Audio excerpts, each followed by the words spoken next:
Good afternoon, all. It is my delight, absolute pleasure, to welcome you to this panel on affect, aesthetics, and sensible judgments.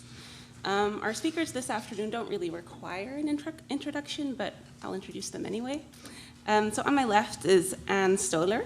She is a Willy Brandt Distinguished Professor of Anthropology and History at the New School in New York, and she's the founding director of the Institute for Critical Social Inquiry.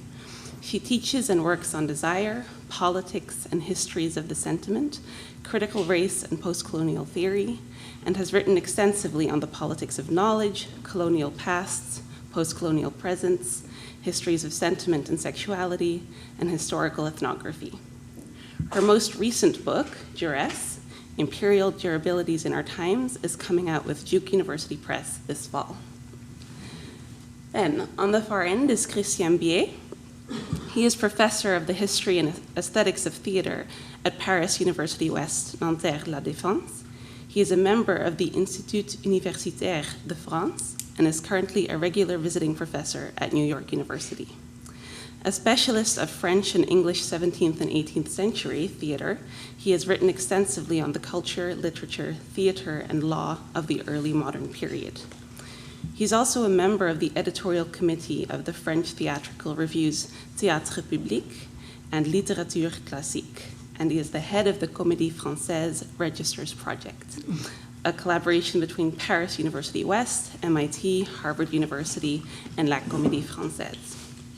In his recent work, Professor BIET explores the way theater and the event of theater, Spectator included, have been ruled during the early modern period and are ruled today. Then, Professor Jesus VELASCO teaches medieval and early modern studies at Columbia University. He has taught at the University of California, Berkeley, the Universidad de Salamanca, Université de Paris, Sorbonne-Nouvelle, and the École Normale Supérieure. He is interested in issues regarding legal codification. Amongst his publications are books and articles on medieval and early modern knighthood, history of the book and reading, medieval political theory, law and culture, and Occitan poetry. He is currently completing his book, Dead Voice, Law, Philosophy, and Fiction in the Middle Ages. All right, welcome to Princeton. Thank you. Would you like to start? Yes, my pleasure. Thank you for having me. Thank you for coming and lasting through so many amazing talks. So this thing that I've been working on actually comes out of three different trajectories. One, I've been teaching for almost 20 years on the politics of sentiment. Two, I've been part of a project called Political Concepts, a critical lexicon information, which I'm thinking about sentiment, as you'll see in a moment, as a political concept. And three, a new project that I am honored to be working with, somebody very special in this room, Patricia Williams, and Eric Fesson, on a project which we're calling right now Le goût de race et le dégoût des autres. So we're playing between this taste and disgust and, of the other and how taste figures in racial formations. So I've been working for decades on the politics and distribution of affect, in shaping imperial governance as it was manifest in the late 19th and early 20th century Dutch East Indies, and as it's played out in imperial formations today. Central to that protracted project has been a focus on the anxious, anticipatory, epistemic labor of those charged with discerning how to know those sensibilities of both colonizing agents and colonized subjects, those affective dispositions that were imagined to bolster or threaten the security regimes of colonial rule. And here was an order of things in which the very notion of security was responsive to and defined by failed and successful efforts to harness fear, cultivate moral distaste, and calibrate the parameters of compassion as fundamental to the colony's protective measures. As we know, these measures are vividly active today. This afternoon, I want to set out briefly with a focus on affective dispositions as political sensibilities might yield about seemingly unlikely touchstones of inequalities in, as Foucault would put it, unlikely places. I'm not thinking here of the high crescendo of the most turbulent emotional performances that scream for attention. Of course, think Trump. Those outbursts with which the boisterous passions were once associated and needed to be quelled. But rather, the quieter, lowercase sentiments that act as judgments of a different intensity, a different duration, a different weighting, and work on the self, and thus may open to a differential politics in a sense of when politics happens. In the second part, I turn to remorse and remorselessness, their relationship to truth-telling and avowal, and to the astoundingly different ways in which remorse is verified, sincerities figuring in that equation, and how those in the law who do not show proper remorse or enough of it, those who are remorseless, are rendered as diminished and disqualified as fully social beings. Wed as I've been to the colonial archives where sensibilities were assiduously monitored, debated, and assessed, be it that considered, and when I go like this, I'm just not going to say quotes every time, misplaced arrogance or attachments, impatient insolence, overzealous sympathies, morally saturated physical disgust, or even European children whose bodily senses were too attached to the taste and feel of their native nursemaids, I've come to treat sentiment not as the supplement to political reason, nor at some distant pole from state rationalities, but as one of their constituent elements. Such a treatment not only messes with the artifice drawn between reason and emotion, it draws us to the shadowed sites, I think, of political strain, calls into question what is construed as political as it seeks to identify dissensus at what Ralph Ellison once called the lower frequencies of human experience. I take such a venture to be critical to locate the active dispositifs of governance, the dense and dispersed sites of their making. To put it otherwise, I take sentiment to be, as I said before, a political concept in itself. My starting point is that sentiment is a relational measure of comparative worth and value, not only instantiating prior relations of unequal worth, but productive of them. Sentiment can and does designate who is high and low, impertinent, shame, disgust, contempt, do some of that work. George Orwell, Don Herzog, William Miller are among the many who've illustrated this in historically detailed registers, marking who should act subordinate to whom and who transgresses that normative assignment, who is affectively beholden and who is not, tapping into unspoken breaches of contract and hidden costs, who can pity and be pitied with a requisite distance, affirming safety for the pitying, as Luc Potanski writes. Or we might consider Hannah Arendt's insight that pity's loquaciousness calls forth and secures pity's heartfelt and contemptuous grammar. One might note, and this is something we can discuss later, but one might note just for now, bracketed, my slur across the distinctions commonly being drawn between sentiment, emotion, affect, feeling. By and large, I take these definitional efforts to be problematic. In such a convention, sentiments are rendered as social feelings, while emotions are cast as deeply experienced private ones, or emotion may be confined to the instinctual and embodied, with sentiment reserved for the public shared and socially constructed. This is not to argue that those distinctions cannot be made, and there can't be distinctions made between different gradations of self-awareness or between inchoate sensory responses and firmly verbally articulated ones. But it is to resist, for now at least, in this point in the work, the confident conceit that emotion is interior, personal, and more real, in favor of an attentiveness to the political grammar of feelings too easily obviated by a priori classification. One long recognized, but I would argue still unexplored and striking feature of sentiment is not only the relational measure it installs, but more importantly, that sentiments are, in their very verbal or gestural manifestation, forms of appraisal and deliberative assessment. For thinking about the political force of sentiment, this deliberative feature is key. Appraisal and deliberative assessment may be made about where one stands in relation to others, the desert or lack of desert with which one is treated, looked at, touched, physically avoided, spoken to, or ostentatiously ignored. Such a reading draws the force of sentiment to another analytic and political plane.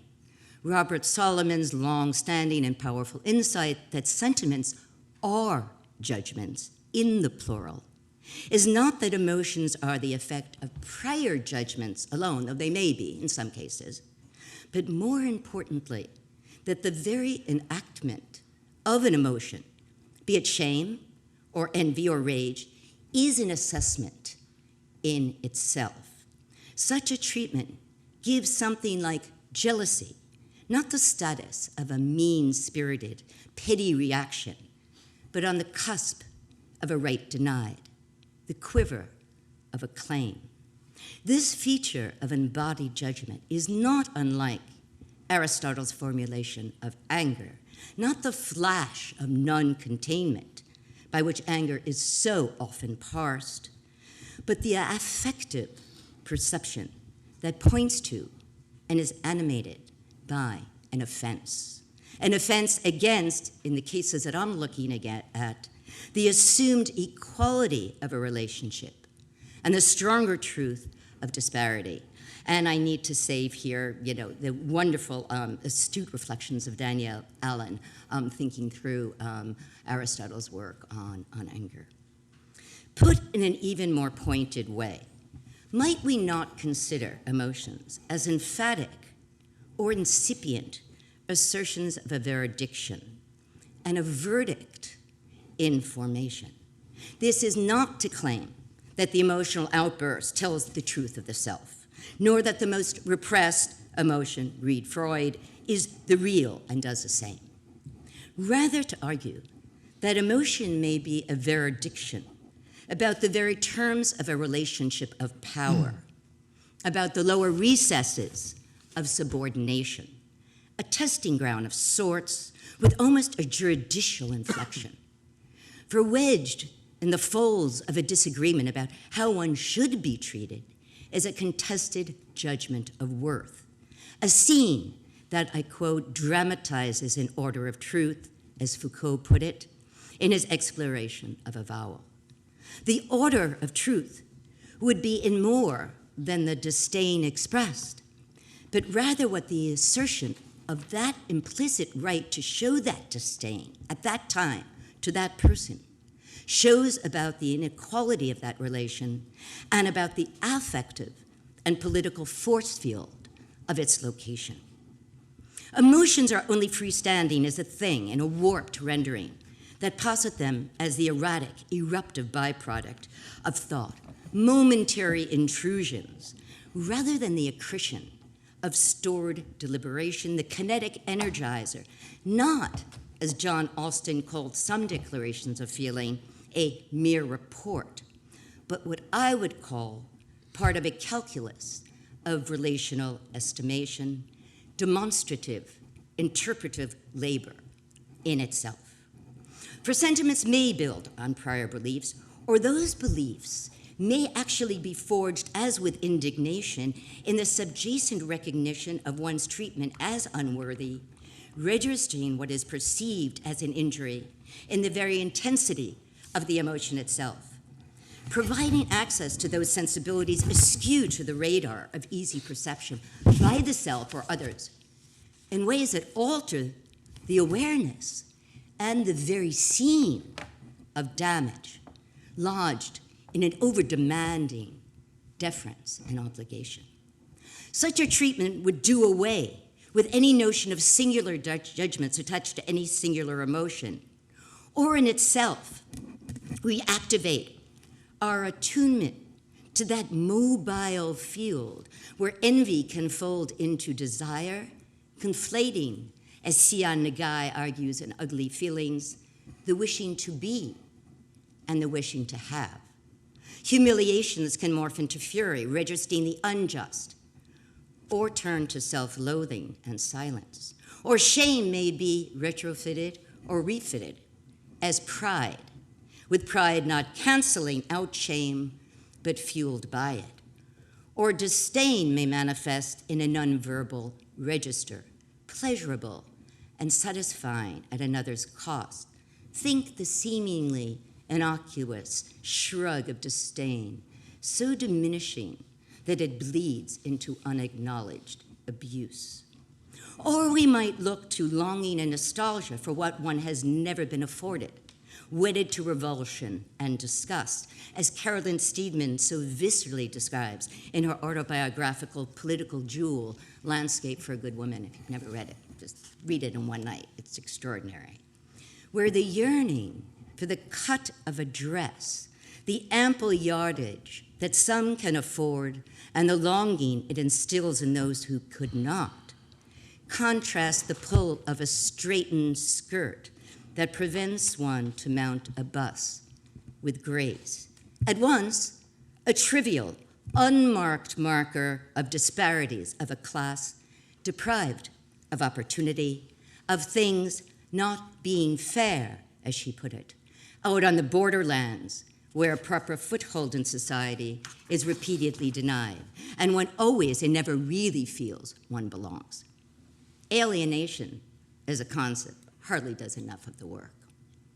One is reminded, at least I am, of Jacques Lesra's stunning riff on the adjective enough.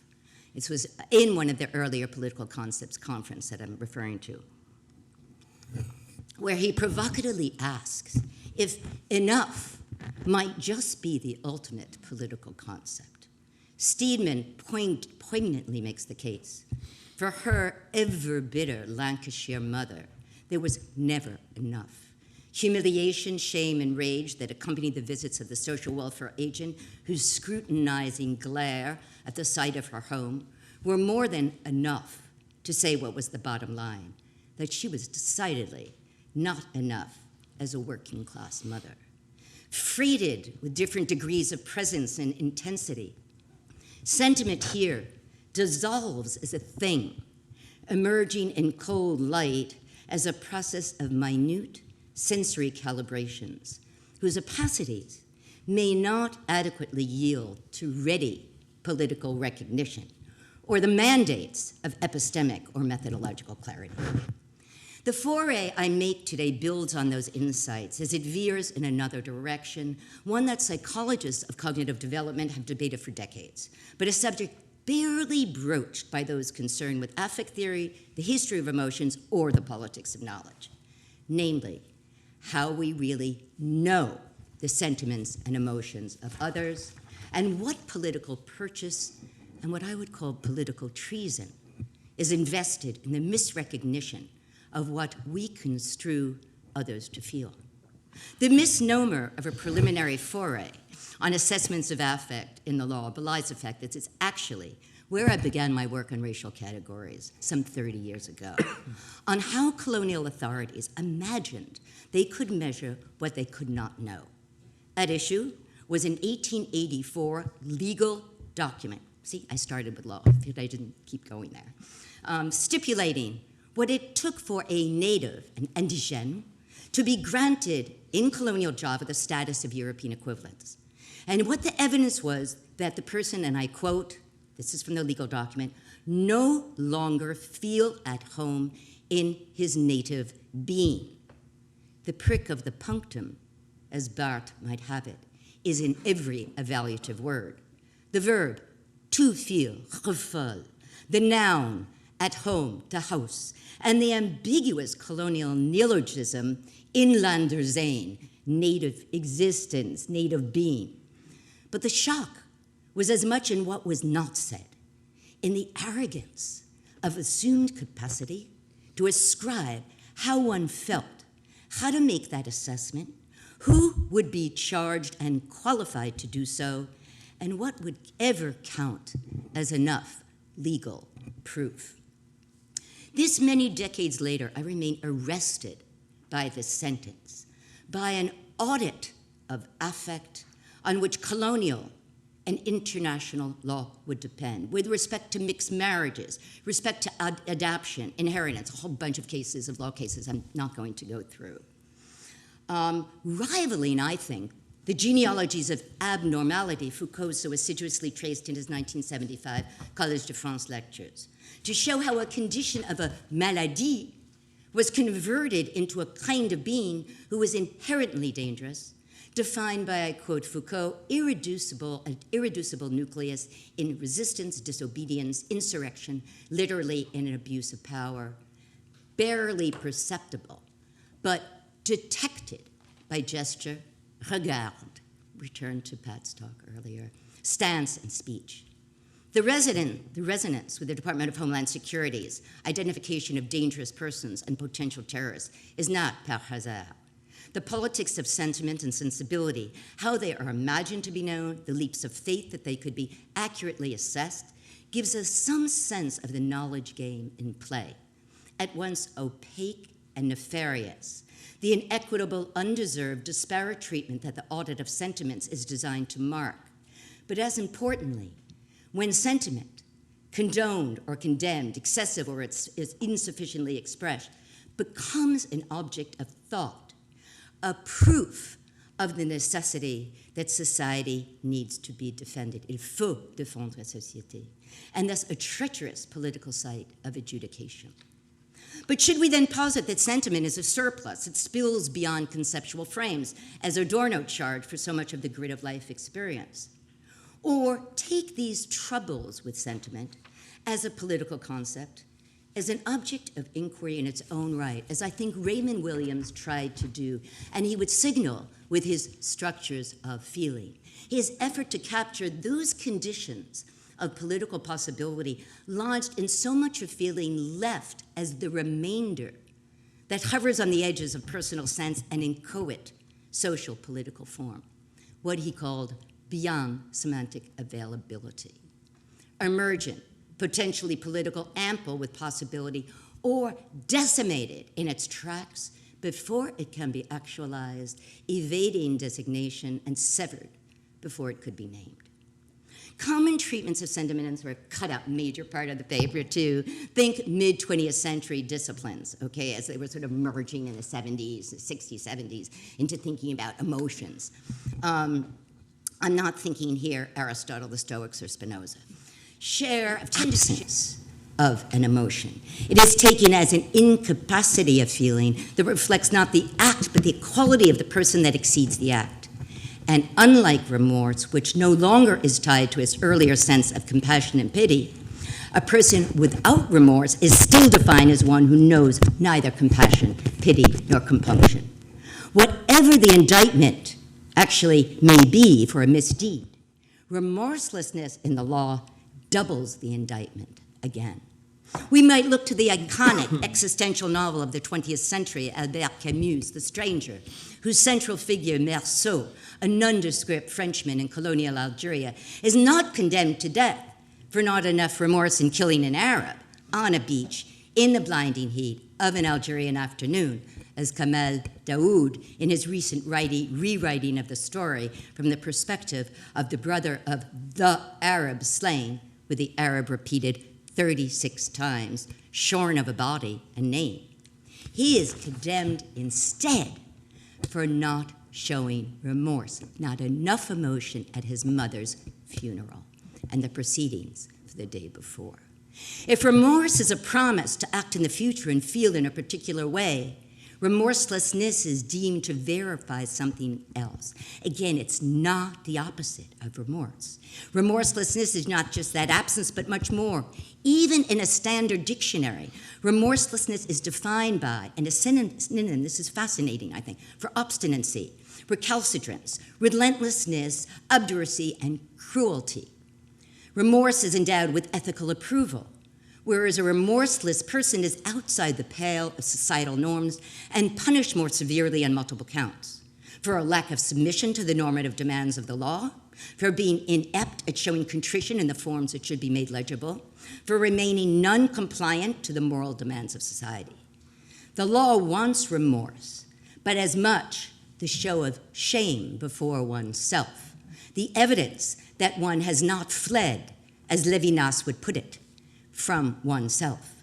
In the DSM-4, the lack of remorse is one of the key diagnostics of psychopathic behavior, a risk for future violence, and labeled, as I quote, an antisocial personality disorder.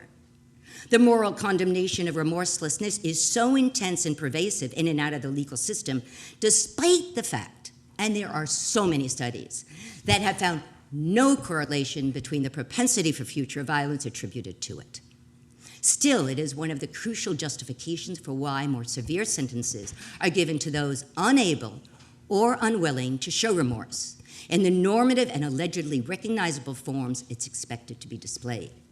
Demonstration of remorse, and more so recognition of it or the lack thereof, marks the difference between a commuted death sentence or one righteously, I quote Patricia again, amen, enforced. Remorseful defendants receive much lighter sentences than those judged to be without remorse. Remorse, unlike some other sentiments that garner more agreed upon recognizable measures, is one whose truth value remains opaque. It is where theory of mind is assumed to be transparent and fails the test. Studies of how judges and jurors identify remorse are absolutely chilling. As Bandas, Zhang, and others argue, the role of remorse in the legal system remains unresolved, in part because it is, I quote, poorly formulated concept, lacking clarity and uniformity in both its definition and the characteristics that signal its presence or absence. Some judges take, I quote, greater levels of detail in verbal statements to indicate greater levels of sincerity. Others depend on a gestural economy where, quote, breaking down, being overwhelmed, not paying attention, of being distant, or, quote, cues to its presence or absence. But more disturbing is that the verdict on remorse is a measure of the truth of deep character, as legal scholars attest, with demeanor serving as the measure of candor and credibility. Decisions about life are at stake. In capital cases, remorsefulness is the crucial fact in determining whether the defendant is sentenced to death. More restrictive prison conditions, denial of parole, of a pardon or clemency, follow the same logic. In such a haphazard system of standards, young men of color are most vulnerable to its quixotic and nefarious logic. In juvenile court, not showing remorse, something which many youth never show regardless of race, can lead an adolescent accused of a felony to be transferred to an adult court. But it is race which is the critical factor in whether a death penalty is administered or not. In the moral economy of remorse and in the racial economy of remorse, countless studies show that Black defendants are always viewed as more likely to repeat a crime, regardless of the crime in question, in part because the evidence of remorse is both an anticipatory judgment and an affective disposition that tells the truth of an irreparable flaw in one's deep character.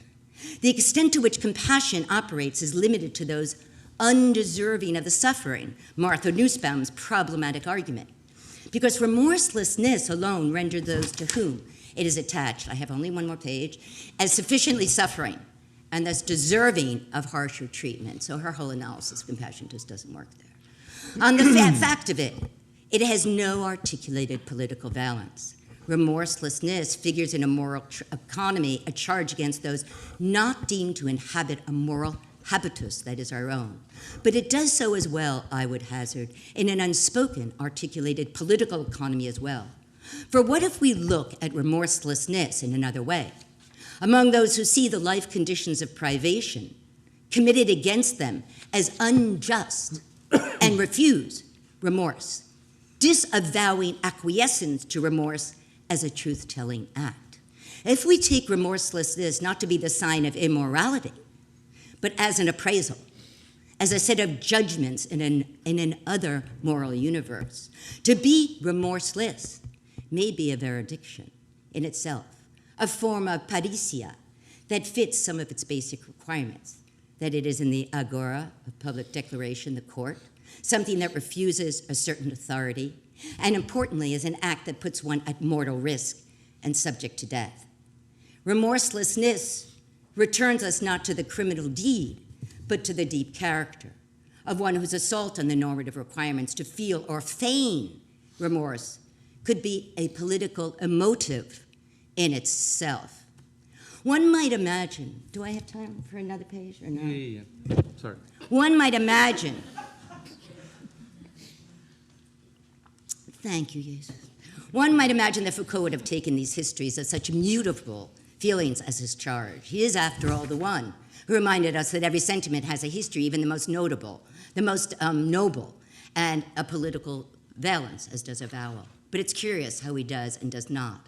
Posing a political and analytic conundrum, he turns away on the one hand from intention, we know that, away from the sort of question he disdained with respect to what power does. He says he rejects outright questions. What's he trying to do? What's going on in his head? He categorically dismisses intention in his political analysis, but simultaneously offers us the most breathtaking genealogies of how people are made into subjects, calibrate what they know and what they decide to show about themselves, are taken over by governing projects as they participate in their own subjectivation, and are constituted in political systems in which they are reformed. In Foucault's celebration of avowals, subjects eschew being trapped by certain desires, humiliated by having others, and in his 1976 lectures, become murderous in their fears that society must be defended against an enemy within, and that exterminability of some is the cost. The impetus to act, emotion, both appears in his accounts and remains unarticulated, always something askew and peripheral to the excruciatingly patient documentary labor in which he invests. Is sentiment too close to intention for Foucault? And how is it that avowal, truth-telling, that moment, that as Judith Butler puts it, involves giving oneself over to a discourse that comes from an authority, registers not only what one did, what one needed to avow, but the truth of moral character? Last thing, I think here of the young Moroccan men, of whom Stefania Pandolfo has written, who hide away in packing crates to make their way to Europe, engage the existential stakes of life and death, or the suicide bomber whose moral economy is illegible from the standpoint of secular vocabularies. Pandolfo opens to another sense of jihad, self-struggles that respond to a religious sense, to a feeling of oppression, rage, what she identifies as an absence of horizon. I wonder if our horizons are constrained, that dying, as one of the young men with whom she talked and worked put it, was a struggle for a better life. Despair, a normative instability, a trial of discernment, and a judgment and test of the self. Illegality of their actions and sentiments were superfluous. At issue was for finding refuge, otherwise and elsewhere. Sentiment figures at the crux of politics in part because it is at its ambiguous and opaque epistemological and political center.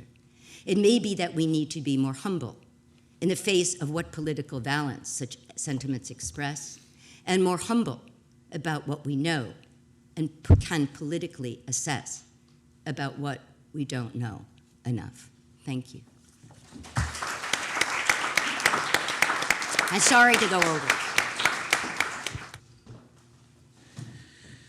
Okay, so we're going to be a little bit back to the early modern period. I'm sorry about that, but we'll share things after that. But first of all, thanks to the duet. And we've seen that today, we've seen that cacophony and labyrinth to get to the sound and the formulation of justice through the air. We saw that the question was what to do considering what we have done. And we've seen yesterday about the question of frontality, first of all, and then the question of eye contact, how an eye contact can kill. So we're going to see now with the theater how an eye contact can give a plurisensitive atmosphere, which is the sort of partake of the feelings inside the theater building. So, and maybe the last sentence I've heard today, which is interesting, is lawyers are playing their role. And of course, it's coming from Cicero, it's coming from Cicero and coming from De Oratore, but in the same time, even if we are working with Greimas sometimes, we know that there is a role and that between the three main institutional places and locations, which are church, barrel, and theater, it's when people make assemblies and when there is a rivalry between them that we can try to make construction, we can think the three main places where the feelings to be together and to be in assembly together is, of course, very important. It's like that during the 17th century, and I'm coming from the 17th century right away. So some of you I'm working on know that I'm working on the importance of law and the way literature and especially theater are using the concepts and the dispositions of law to build fictional cases. Some of my works demonstrated that literature and theater opened the gaps that law has inside to represent a sort of reflection in acts, to let the readers and the audience think the reasons and the function, the way the law works, the procedures of law. But here, I want to get a little bit further and see theater as itself a representation of law, not only in its stage, this is the case with the fictions, but also as a political and aesthetical representation in acts of the way the society subjected to the law and give inside the city the functions of the law by this assembly itself. So the field I will cover first is, of course, historical, and I will show what's going on in a theater building during this early modern period. So what's going on in this building? You see that right now. You see that 70% of the spectators are standing. It's exactly the same in England. It's exactly the same in Spain and in Italy. So what can you do with that 70% of spectators standing? The intercourse between the actors and the audience and inside the audience itself is overwhelming. The interruptions, the disruptions, the interpellations, and so on give that we say in France, a brouhaha, which is coming from the parterre, and which is, of course, between the attention to the thing which have been done on stage, but the inattention also, the necessity to seduce and grab the audience to be seen and heard for the actors, but in the same time, there is a sort of atmosphere of an assembly. And when during the 17th century, even the people were on stage, I mean the spectators were on stage, which is almost the case also in Spain. I don't have a lot of sketches to show you, but anyway. And even though you can see that people are paying to be seen, I mean the actors are performing, of course, but the spectators are performing themselves as spectators, as people of an assembly, and they are generally dealing, and we see that with the parterre, and the parterre is standing. So you have a sort of partake of feeling, a sort of warm atmosphere, as Diderot was saying during the 18th century, which is, of course, in attention because to the stage. But the stage itself has to be seen, and we see there, for example, this is a tragicomedy, that on this stage it's not only a discourse, but also actions. So, well, with that, and with another thing, which is, well, I'll show you maybe other iconographics for this one, for example, which is interesting. First of all, it's a sort of shade, sort of éventail that you put in front of you, okay? But on this éventail, you have this representation, and you see that there are fences in order to let the audience not come inside the location of the spectators. So on the right and on the left, you see the audience, and they paid, of course, the most expensive price to be here. And inside, you have the actors playing. So you have to deal with that. And of course, very often, you see the actors answering the questions of the audience, exactly like in the Spectacle de la Foire or things like that. So, and the second thing maybe is the atmosphere of a sort of sport, because, you know, the theater at this period were made in France on the location of the Jeu de Paume. So, which of course give an interesting way to think these locations. So at this time and during the sessions in the late afternoons and not at night, and there is a constant interaction between all the participants. Before to talk about representation, there is a complete performance played by all, actors, spectators, in a real time, in a real action, which is to show oneself. Everyone is showing, doing. And inside this obvious general hyper-presence, there is, of course, the five senses completely performed. So this is maybe the first thing to say that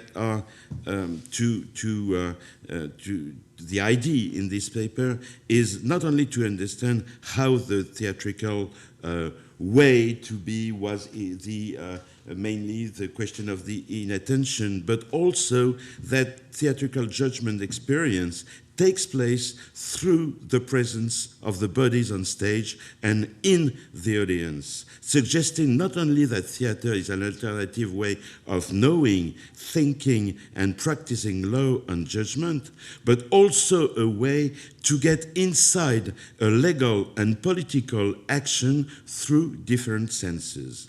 Viewing, hearing, we know that. We saw the question of what's a hearing is in law, and the ear this morning, the feeling of the other. Because you have to feel, when you are in this situation, of course, you have to feel the other bodies, you have to feel the other persons, you have to feel the person who are near you. And I have lots and lots of anecdotes of this period, early modern period, where there were a lot of people at the parterre, and they were, of course, sometimes fighting together. And there is one, for example, there was so many people, the crowd in the parterre, and the guy took his sword like that, but he wasn't able to get it back because it was too dangerous to do that. So you see, there is a sort of thing that we have some difficulties to get back to that and to imagine, because now generally people are snoring or that's the most they can do and in the theaters. So as the theatrical session summons calls the citizens in a location where everyone can practice is reasonable, irreasonable, emotional judgment in front of the other. The theater also explores new means of responding to the current political and juridical conflicts. This was the first point. Second point, I need a case, so I will bring a case, which is the case of the very beginning of the 17th century, the end of the 16th century. And to build this case, I have to get back to the idea of this stage. You see this stage in Spain, you see this stage in France, and of course, the stage of the 16th century. But the word now is stage, but in fact, the word at this period was scaffold, échafaud, caralzo. Caralzo, va bene. So, an échafaud, scaffold, is not only a stage, it's also that, or that, or that. And the proximity, I mean, they are near, because from the échafaud where you are executing people to the échafaud where you are executing tragedies or comedies, there is something like 200, 300 meters, okay? So, because the theater is not far from La Place de Grève, where you have this kind of beautiful experiences. And it's not in the same time, because generally the executions are in the morning and the tragedies are in the afternoon. So you can have a sort of feeling about it, you know. You can feel the experience of executing something which could be tragedy or execution, as you see there.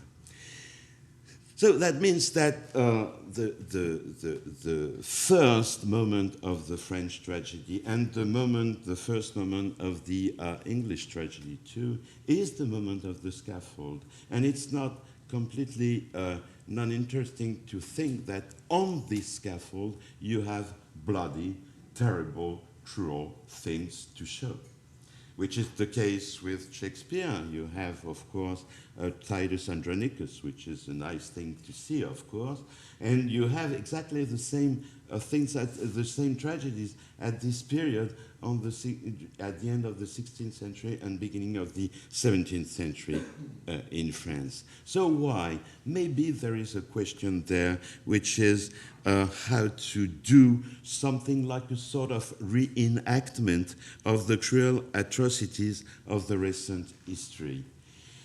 Because when you are at the end of the 16th century and when you look at the rear window, what do you see? You see the 16th century, which is full of atrocities, after all. For a French guy, it's the war of religions. For the others, you know, it's the conquest of the new continent with the genocide of the Indians.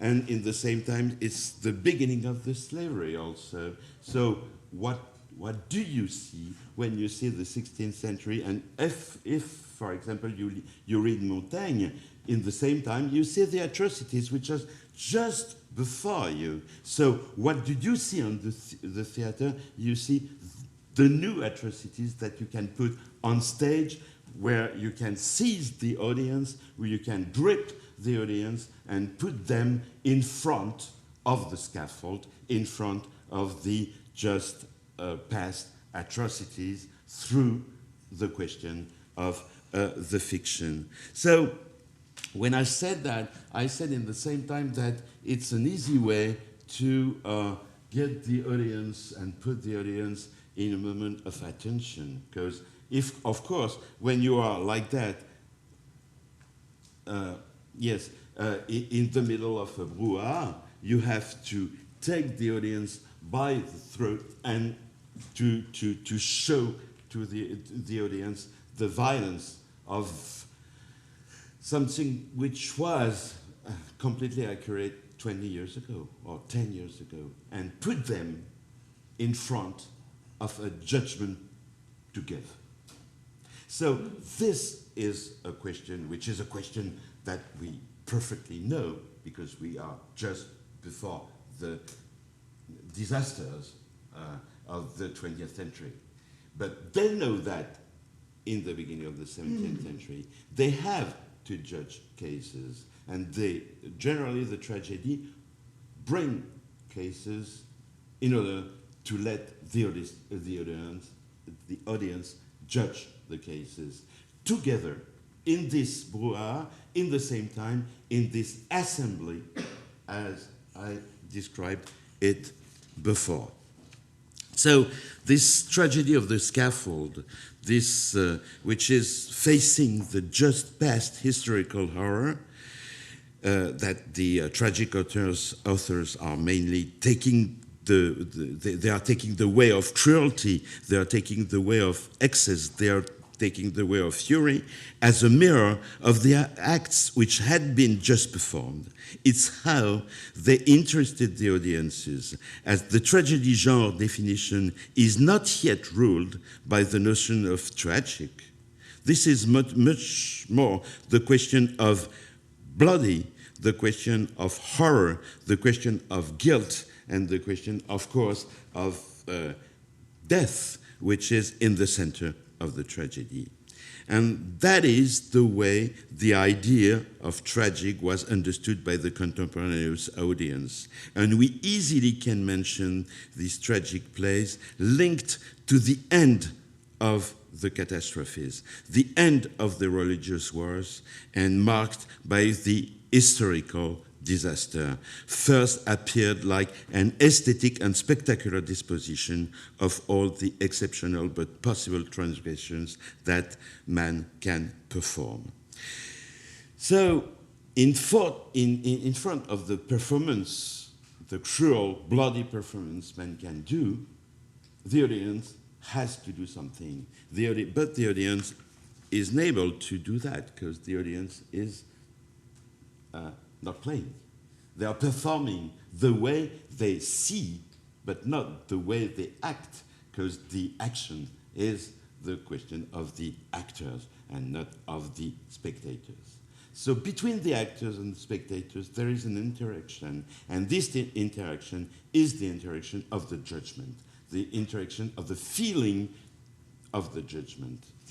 So the third thing that I'm going to give and try to say in a few words now, because I think I have something like less than 10 minutes, is the something which has to do with the distribution of the sensible that we were talking about this morning. Mostly,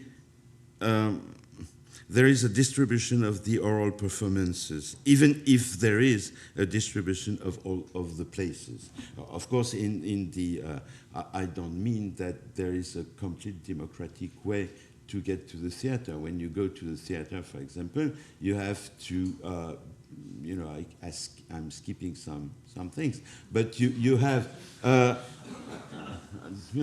the point, we'll see later, but you have to choose between to be at the parterre, which is the less expensive places. You have to be, you can be at the theater, on the theater itself, which is the most expensive ones. And after that, you can be on the première loge, first boxes, or second boxes, like that. So, of course, it's very hierarchical. But in the same time, it's very hyper-democratic, and I'm going to try to do my point right now. Sort of hyper-democratic place for the oral inside a hierarchic distribution of the places. How to describe, in fact, the way to be in these theaters for the spectators. How to express its movements or its movement without resorting to the notion of sharing, to better keep the ideas of force field, where emotions, feelings, judgments are the main motions a force field of a necessary contradiction to the materialization of theater, while taking into account the ephemeral co-presence. And I could say that there is a relationship, of course, but more or less I could try to put a notion which is not relationship, which is not only force field, but the way to appear. You know, when you appear, you can appear in a court, but at the same time, everybody is appearing and performing in this building. Which means that in this heterogeneous way to be inside this theater, there are heterogeneous judgments. But in the same time, you have lots and lots of performances because everybody is performing in front of everybody. Not only the actors in front of the spectators. This is the frontality. We are not in a frontality. We are elsewhere. We are in front of everybody, in front of everybody. And the judgment, of course, is completely inside a sort of oscillation, inside a sort of way to be with an assembly, to judge, and to, how could I say that? To be in different emotional moments, and in the same time, to try to think together what's law, politics, judgment, punishment, death, and so on. It's not a partake, it's an opposition. It's not to be together fine and beautiful and well. No, it's sort of combat inside the theater, but blank one, without arms, without weapons. A combat of contradictions, of different judgments, blank, and after that, you can have other fights somewhere out of the theater. Because the theater is a place where you can do that, because you pay to be free to do that at this very moment. Maybe it's why you are paying, to be free to judge, to be free not to partake, but to be free to have a sort of blank fight with the others around the question of judgment, around the question which is raised by the fiction. So, to conclude, I could say that with this sort of observation which is coming from history of this phenomenon connected with the theatrical session, I'd like to restate a few commonplaces worth remembering and formulate them. Then the theater is affected by the simultaneity at work, the interplay of paradoxes and contradiction, the necessity to experiment with questions able to engage the participants by entertaining them, of course, and putting them alone or in group in a position to feel and to think. In the end, I wish to shape a kind of notion which is theatrical appearance, which would enable us to account for the spectacular, in this case, theatrical fact. There are other implications or applications to be found, as well as choices to be made. But then making choices, betraying, toying with, actualizing notions at the service of art and the world by championing axiological coherence and ensuring this individualized community speaks out on the word, in and out of the theatrical space. It depends on another position. The position is that the practitioners, the audiences, and perhaps also theoreticians of theater can practice. I mean that the idea of appearance theatrical appearance, could lead us to put in the same time the question of notions, the question of judgment, the question of course, rationality. But with this appearance, you appear to be here with your emotions. And this description of the theater of the 17th century could maybe help us to think not only the situation of what a trial is, but also the situation of why we are sometimes paying to get inside a theater, to be free to judge the fictions that are on this scaffold, on this stage. Thank you.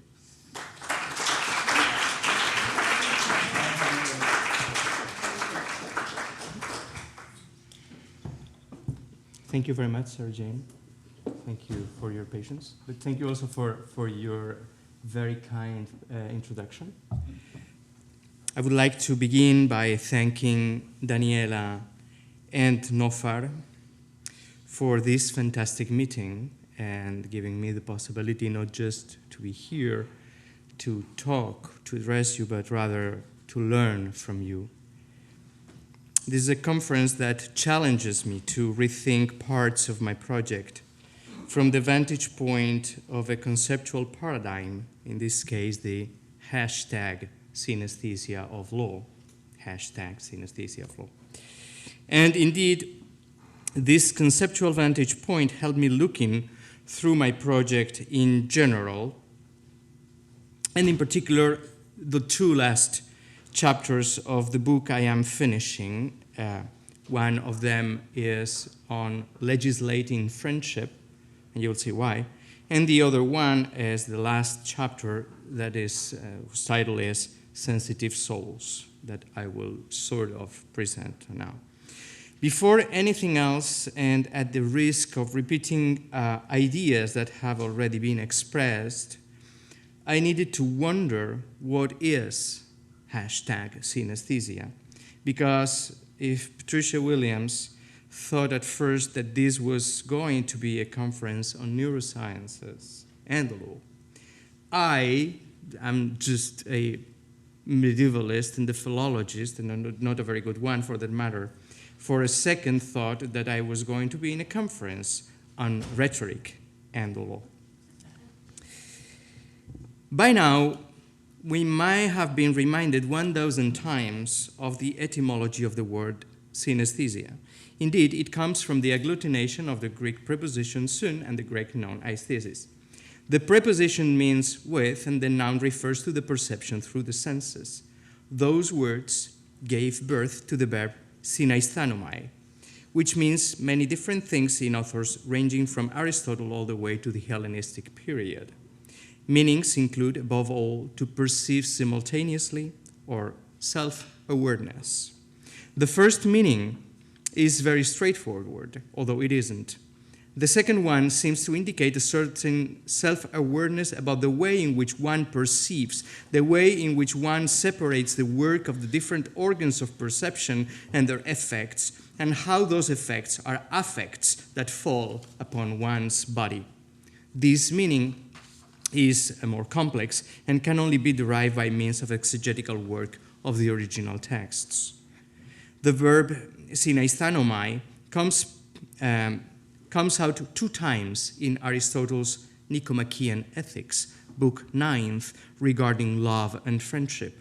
Here, he says that perceiving and thinking produce the consciousness of being alive, of their own existence, because existence is perception through the senses and thought. Noein is the word he uses. He goes on to say that the consciousness of being alive is pleasant, but calls this being conscious with a verb that previously meant perception through the senses, that is, aisthenesthai. He, in fact, collapses perception and consciousness or self-awareness in a way that is most confusing, of course, but also very productive. So, being alive is pleasant, and friends feel pleased, hedontai, by the common or shared perception, synaisthenomenoi, of what is intrinsically good. They find themselves in this common perception, since the friend is a second self, heteros autos, the friend should share his friend's consciousness of his existence. I want to underscore the fact that it is in the ethical realm, and in particular in its social aspect, that synesthesia works.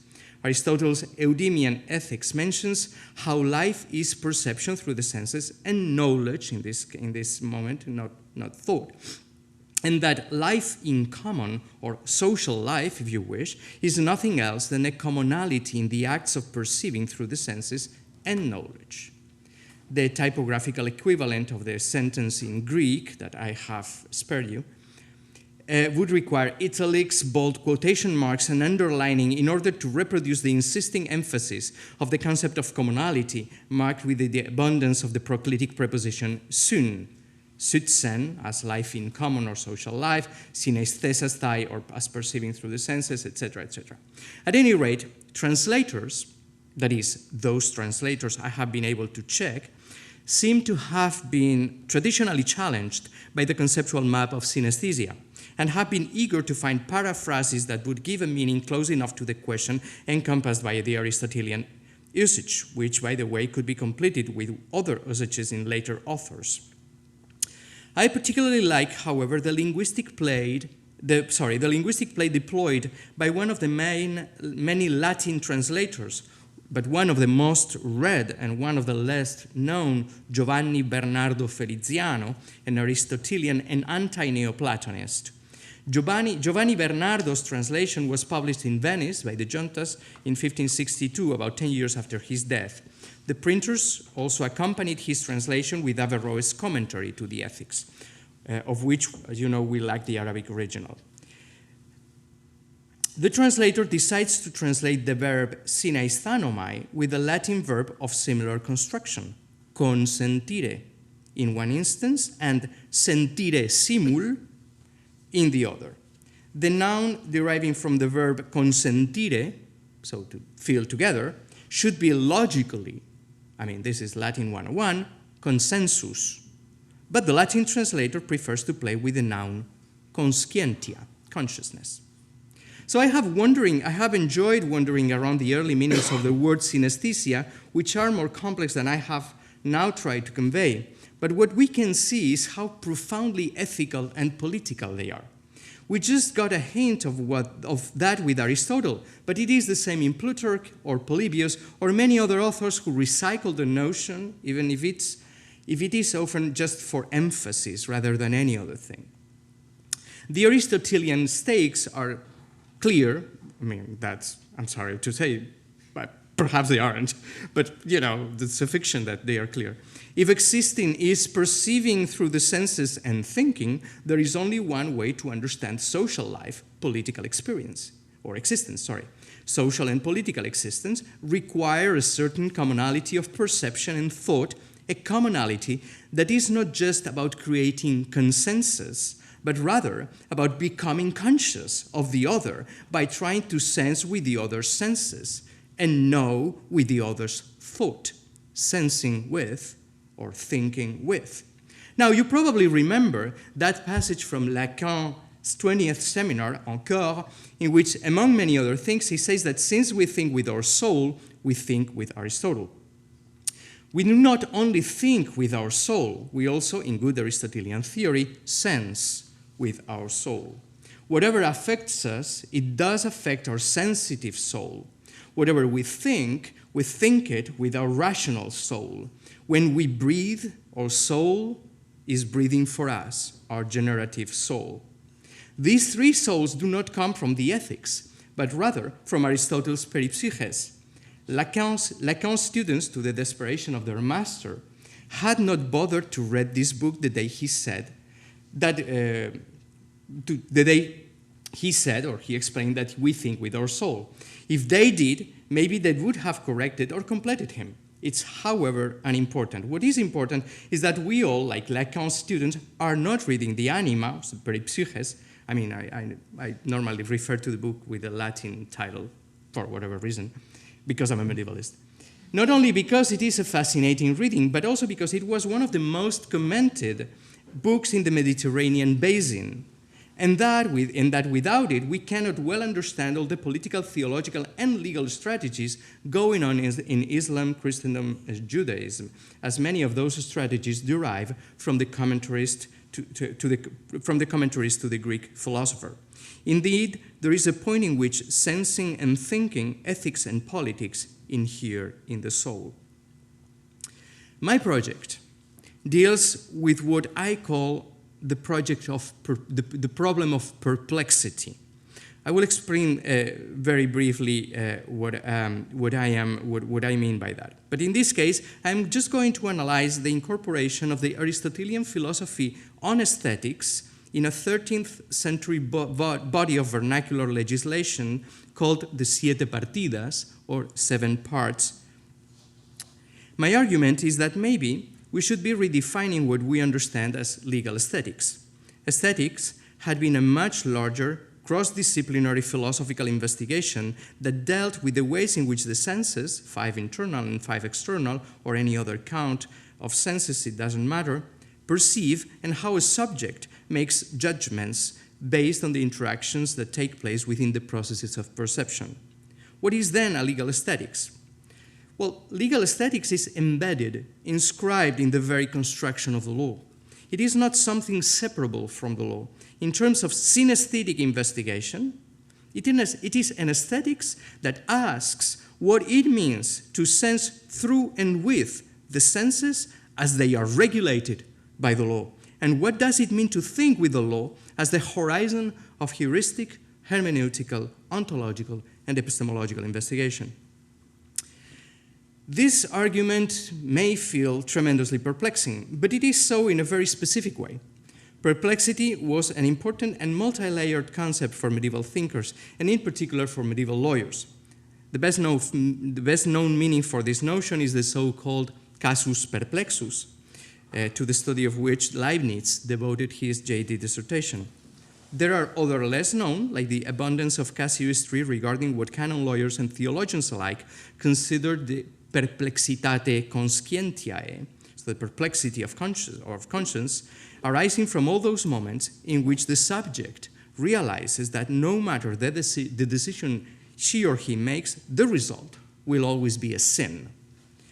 The perplexity that most interests me is the one Maimonides, the Jewish philosopher and theologian and medical doctor, etc., characterized in his treatise called Dalalat al-Hairin, which he wrote in Arabic with Hebrew characters. Maimonides intends to tackle the problem of hira, or the feeling of this perplexity, or the feeling of the al-Hairin, that is, those who feel perplexed. What is this perplexity about? Maimonides expresses it this way. My speech in the present treatise is directed to one who has philosophized and has knowledge of the true sciences, but believes at the same time in the matters pertaining to the law and is perplexed as to their meaning because of the uncertain terms and parables. Indeed, Maimonides demonstrates in his treatise that law is filled with questions that require the interaction with external disciplines, and in particular philosophy. By philosophy, he means, on the one hand, the body of philosophical thought, Aristotelian. On the other hand, he refers to a specific thinking technique based on dialectics, so the art of logic. Following a line in the debate encompassing the whole Mediterranean basin from Persia to Al-Andalus and Egypt, from the Greece coast to Sicily and the Iberian Peninsula, from Bologna to Paris, Maimonides aligns with those who, like Averroes, Ibn Tufayl, or Albert the Great, or St. Thomas for that matter, think that one cannot not philosophize before the law. One indeed needs to philosophize in order to interpret the law.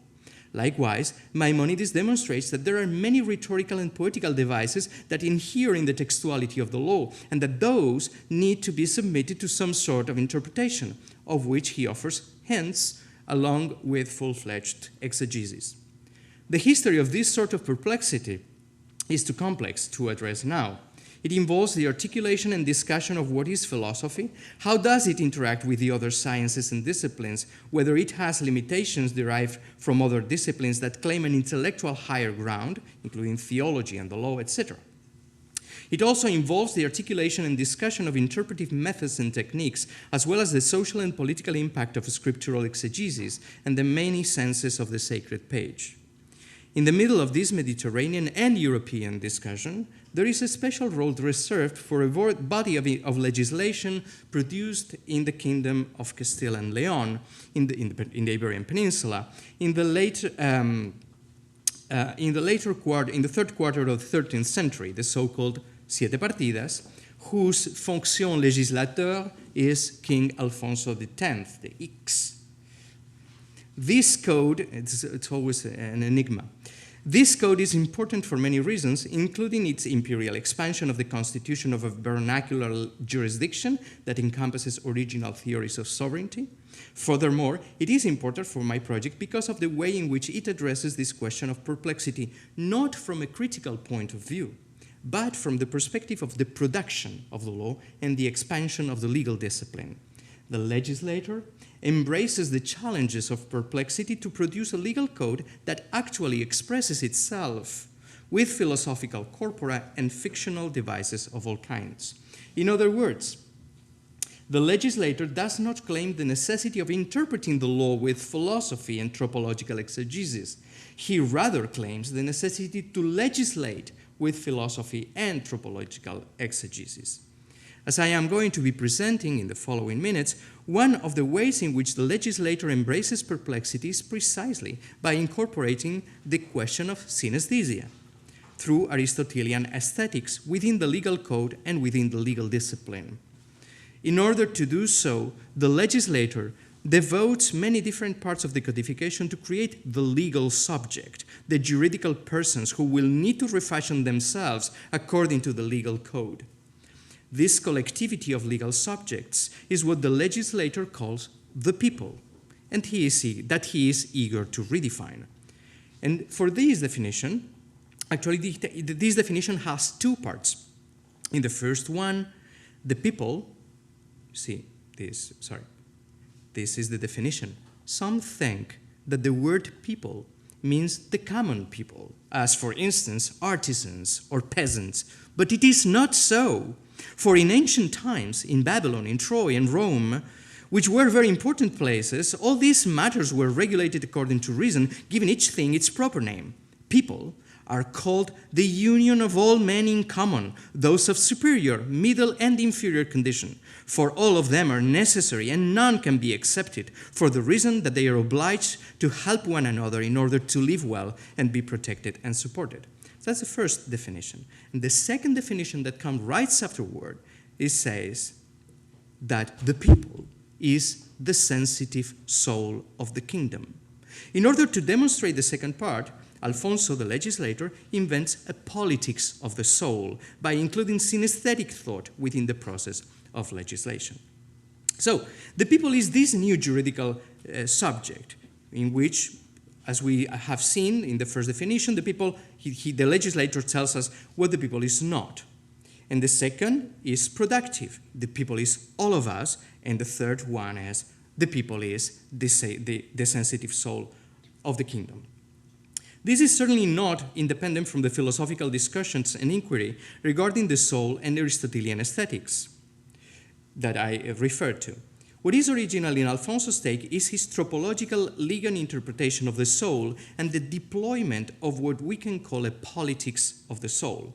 At any rate, the legislator's purpose was not to teach Aristotelian philosophy, or simplified Aristotelian philosophy about the soul, but rather how to think legally, how to think juridically, and how to put this thought into practice. In other words, the main question is how to articulate legally the assumption that we humans have a soul and that this soul is the place of affects and thought from an ethical and political perspective, understanding this soul to be immortal and subject to a different law in the afterlife, a different persona ficta, as it were, an anima ficta. In this sense, the politics of the soul is a politics of both the civil and the metaphysical soul. The question is, in other words, what kind of legal and political things can we do with the soul if the soul, and not only the body, becomes the center of juridical inquiry, and how it redefines the persona ficta or juridical person? To deploy this politics of the soul, the legislator offers a thesis about the political embodiment of the soul. One of the debates regarding the soul in the Middle Ages is linked to hylomorphism, to the metaphysical debate on substance and form and the essence of things. Andalusi and Parisian thinkers wondered whether or not the soul is substance, the position that emerged victorious after 1277 and championed by Thomas Aquinas and others, rejects Averroes' theory that the soul shapes the body and that therefore the soul was form. The legal response implicitly offered by Alfonso, our legislator, our enigmatic X, is that the soul is certainly form, embodied, but that it is a political legal one.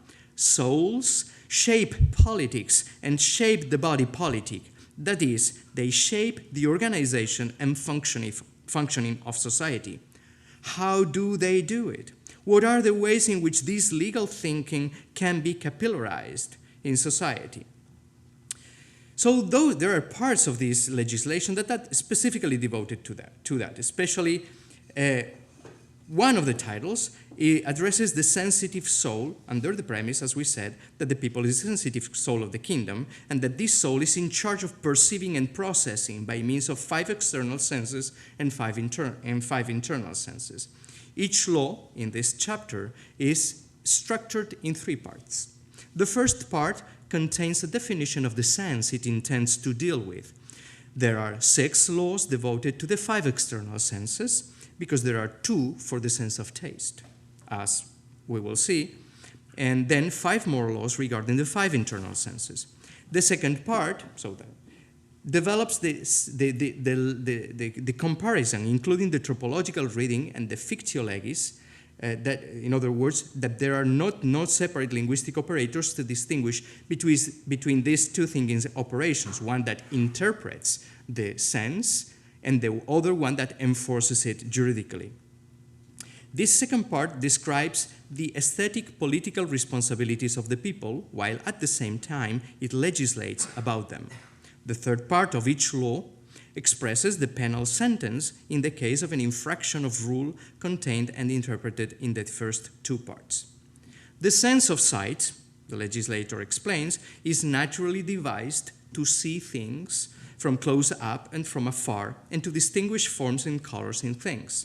The trope of the sense, so the tropological interpretation of the sense, is that it serves the purpose of seeing the name of the king, who is the projection of God from different distances.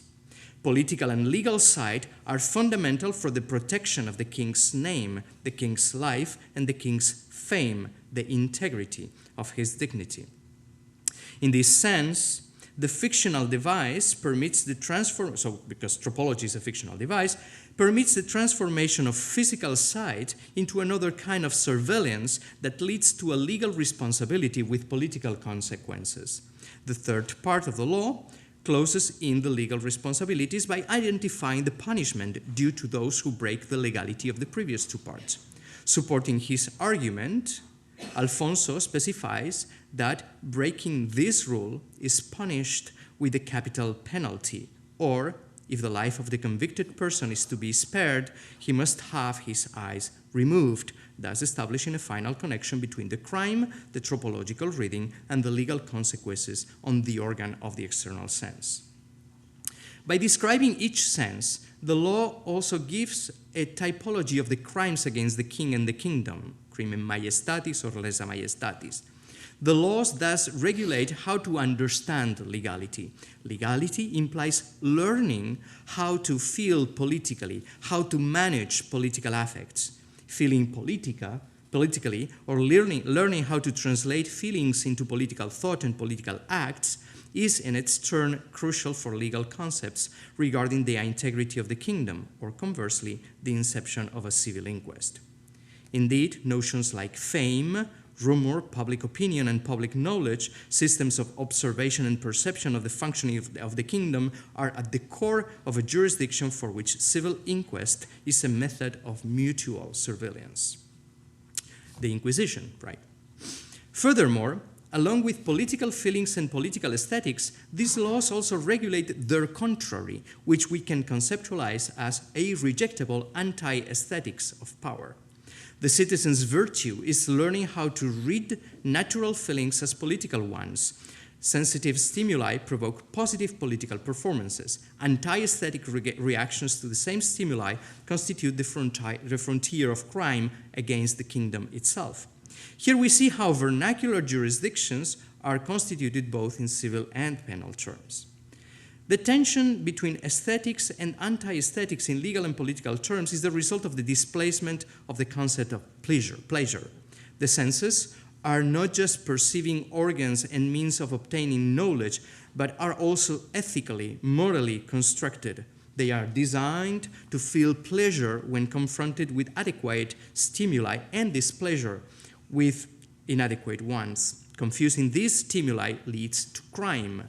In this sense, pleasure and good go hand in hand in the same way that displeasure and evil do. This legal epistemology based on the senses has a structuring character in these laws. Hearing is thus designed to feel the good and to feel the goodness itself with pleasant and savory sounds, and must abhor those other sounds that are heavy and scary. This distinction reinforces the idea that fright and scare are feelings that are not linked to love and therefore have no political value, because love is the structuring concept of this legal system.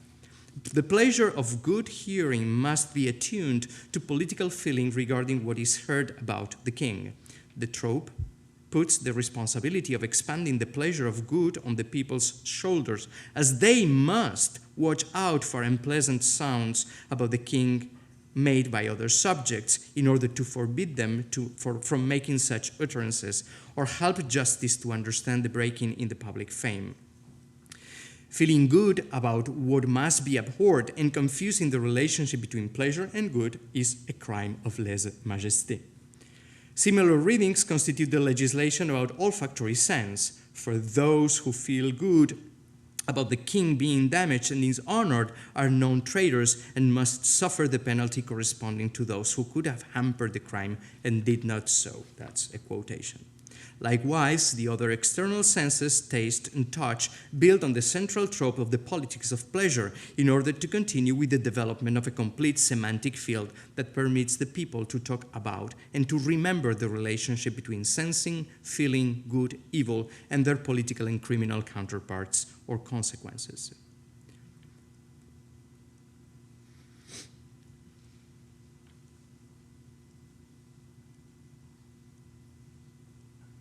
As I said before, the sense of taste receives a special attention because the tongue is not only the site for taste, but also the organ of speech, not only to taste, but furthermore to speak and to show the man's speech with it.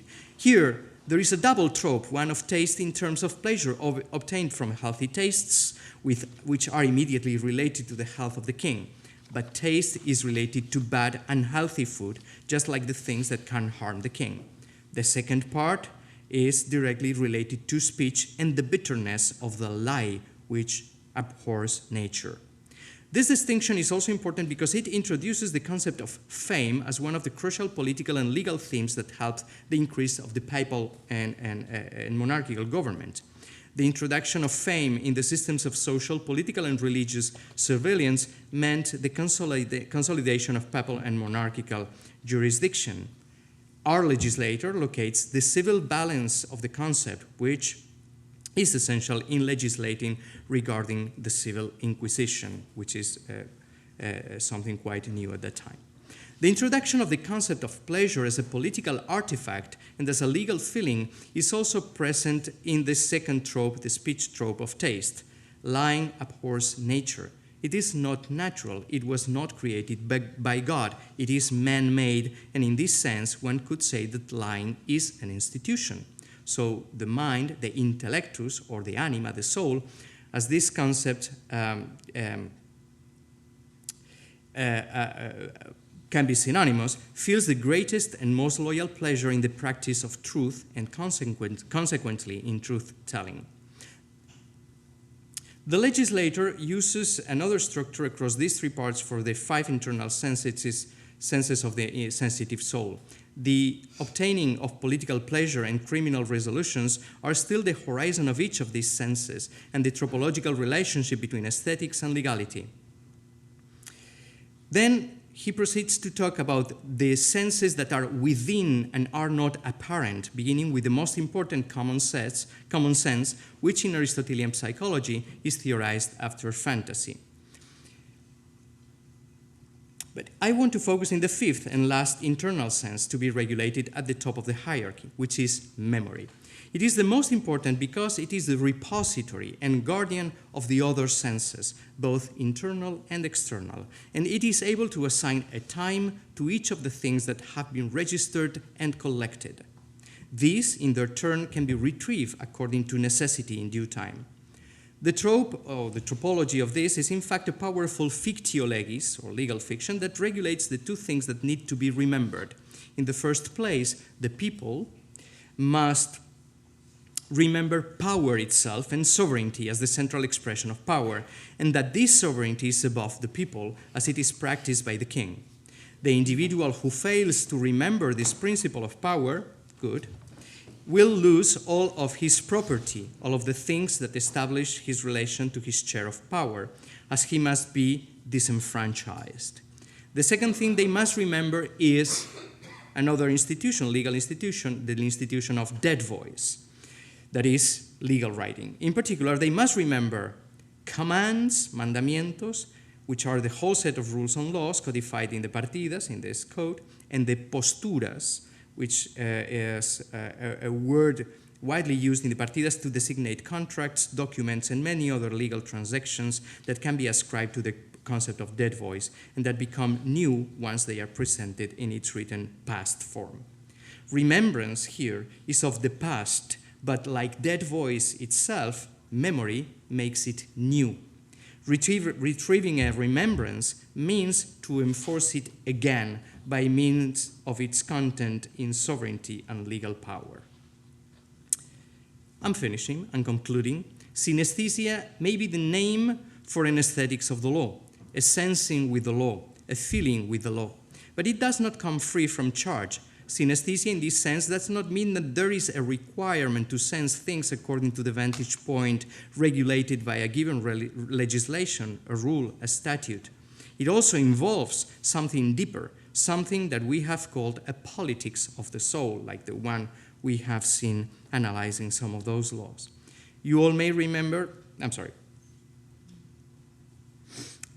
I have already referred to this moment in which Lacan says that man thinks with his souls, and that meaning that we think with Aristotle. But we have all but forgotten the many discussions regarding the soul during the Middle Ages and the early modern period. They asked difficult questions about the immortality of the soul, about whether the person owned the soul or not, the soul or not, about whether there existed one single universal soul or many, about the individuality of the soul, etc. Those debates are not without importance, given the value we give the soul in contemporary life as part of a convoluted and unfinished process of political theological hermeneutics of the soul. They are also important because one of the main effects of this convoluted process is the discontinuous history of the identification of the soul with the mind. Synesthesia, perhaps, or the aesthetics of the law, provides us with the criteria to unveil the politics of the soul, that is, those processes whereby the law, legislation, or the legal discipline invoke the identity between soul and body in order to make political claims, in order to regulate the senses, the feelings, and the way we perceive and think with those.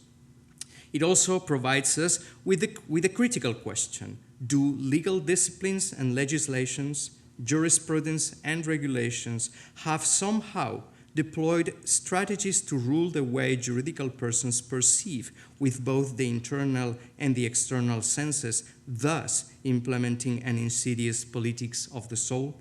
Thank you.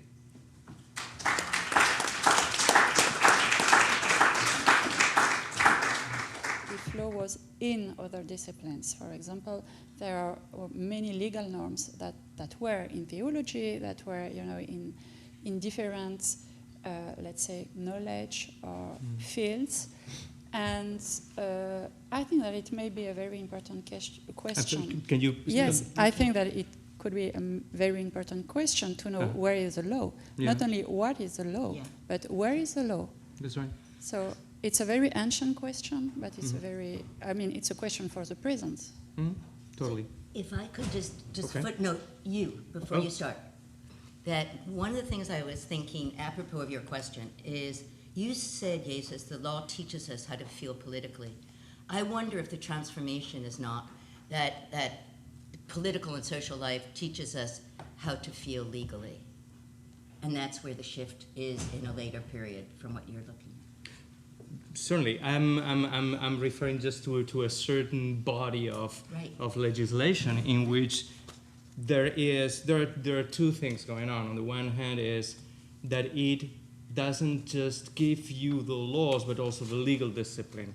And that's something that is extraordinarily unique in that body of legislation, which not only lasts, because has never been derogated, across the Iberian Empire from the 13th century to at least February 27, 2016, the last time a law, Spanish law was based on that body of legislation, so it's a few months ago, right?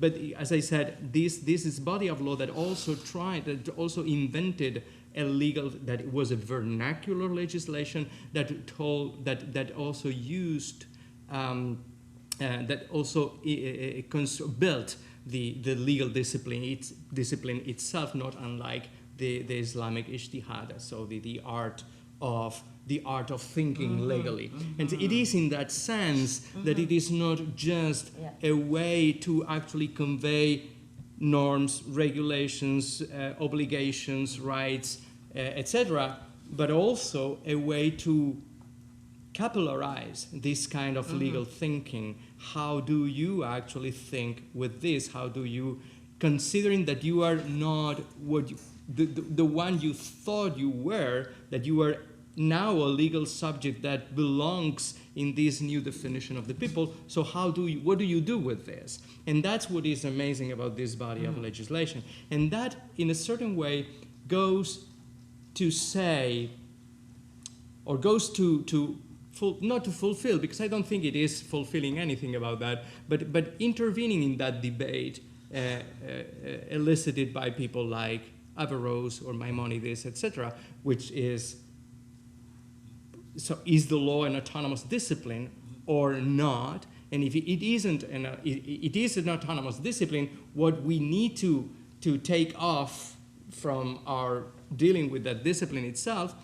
But if it is not an autonomous discipline, so what happens? How does that work? And one of the missions, I think, one of the questions I think that is a very good question is Maimonides has asked, what is the law? In the sense that that kind of legal thinking, that kind of perplexed research implies as well wandering around the other texts in order to understand how they relate to the law and how they can be put in contact with the law, and the question of creation and physics and the question of metaphysics and prophecy and so on. They become extremely important points for that kind of research, or not only in the Guide for the Perplexed, but also in the Mishneh Torah, where he gives a redefinition of what is oral or unwritten law. No, the unwritten Torah, or the spoken Torah, but what this other body of legislation does is slightly different, because it does something that is almost magical, which is touching other disciplines, not in order to say these are other disciplines, but in order to say these, in fact, are just expressions of the law.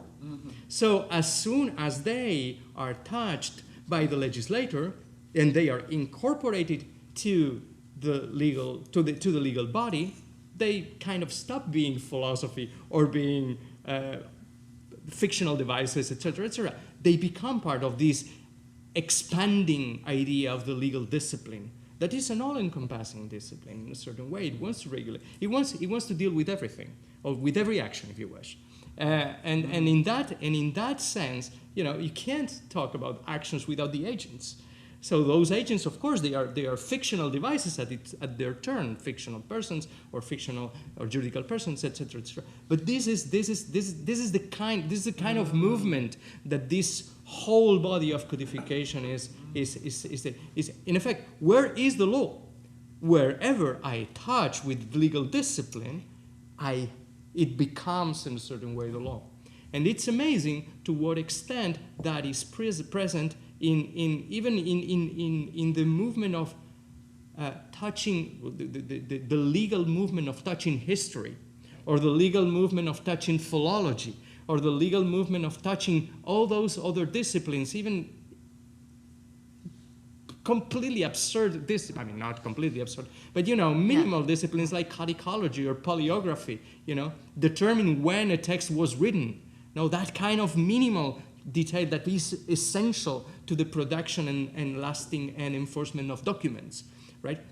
All those disciplines become part of the law in this movement of expansion. That's what interests me. Yeah. So this process. That's fantastic. I just want to add one word to it. It really reminds me of Natalie Davis's work on fiction in the archives, which is exactly, she's looking at pardon tales from the 16th, 17th century, right? And she's looking at the way in which the lawyers themselves are drawing on a particular kind of literature that actually becomes incorporated in the particular way in which they make their cases, and the way in which those who are defending themselves are drawing on all of these other disciplines. But she's doing it in France at another moment. Yeah, true, but it's true. exactly the... Yeah. But this movement is so pervasive. Even the narrative of miracles of the Virgin in the early 13th century or the 12th century are about creating the image of an attorney. The Virgin is an attorney, and there are documents involved. There are contracts, and there are you can sell your soul. And what happens if you sell your soul? Well, it depends on the contract you sign. Right. If you sign a chirograph, then it is invalid because it's a private contract, and as a private contract doesn't work very well in public. Can't be enforced. However, if you find another kind of contract, if you sign another kind of contract, then you are mostly you lose your shadow, which means that you have lost your soul, and there's nothing you can do about that. So all that legal thinking and with the mystic people, you have contracts with God. Yeah. In the middle of the 17th century, Surin is doing that. So he's writing himself his contract with God. But, we don't have the signature of God. Sorry. No. Okay, we are out of time. So thank you very much. Thank you. Thank you.